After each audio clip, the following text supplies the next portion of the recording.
आप जॉब करते हुए सेटिस्फाई नहीं थे? I was not satisfied. मैं समझता था कि ये मेरा काम ही नहीं है जो मैं कर रहा हूँ। मेरी प्रमोशन हो गई, मैं एक्शन में क्लोर रोड लगा इधर। अल्टीमेटली आई डिसाइडेड कि मैं इसको खैरबाद कह दूँ।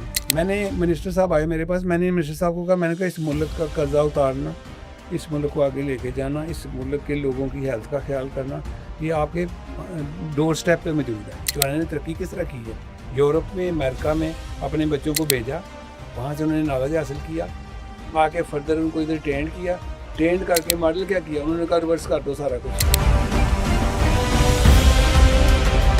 इंडस्ट्री वाले को तो पता है कि मैंने ये प्रोडक्ट पाकिस्तान में इंपोर्ट हो रही है, मैं लोकल बनाऊंगा, इसकी कॉस्ट 1/5 आएगी। वो तो खुशी खुशी कहेगा आओ जनाब मेरे पास बैठो आके।